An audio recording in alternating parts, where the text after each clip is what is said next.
Hadi be, yan be. Ateş bulan adam geliyor. Gölge yapma abi bak. Hello friends, welcome again. How are you? You good? We hope you're fine. So we do a little bit fire here. We will do like Turkish pepperoni with bread. So it's like a breakfast.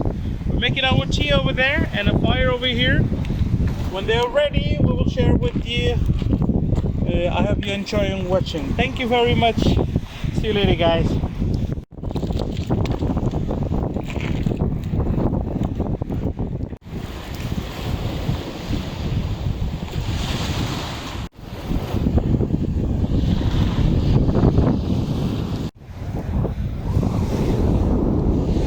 Reco, çek ulan çek. Starını getirdin gene.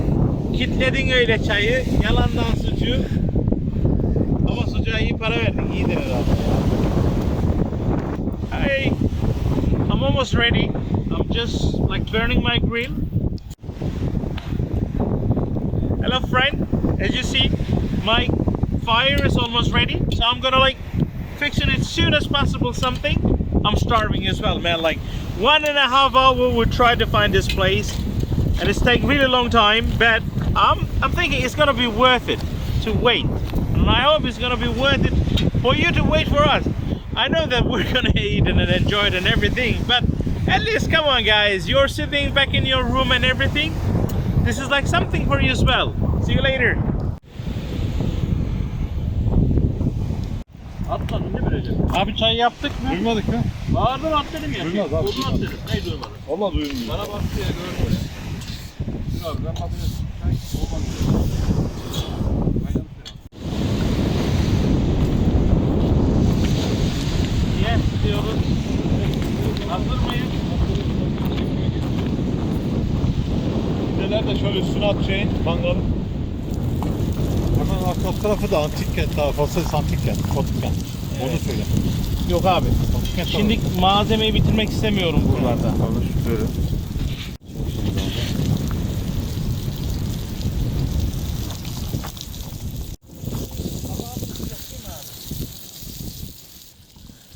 Güzel abi. Kaç tane 14 tane? Abi getir 4 tane. her taraftan. 50 koka kaldı şuraya 5 altına al gel. Neyse kullanmak istiyor musun? Geliyor.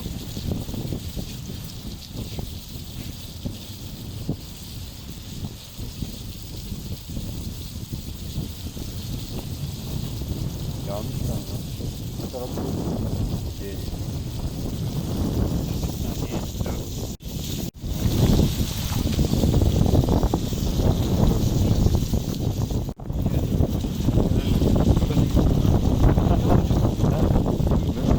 Yok çekti.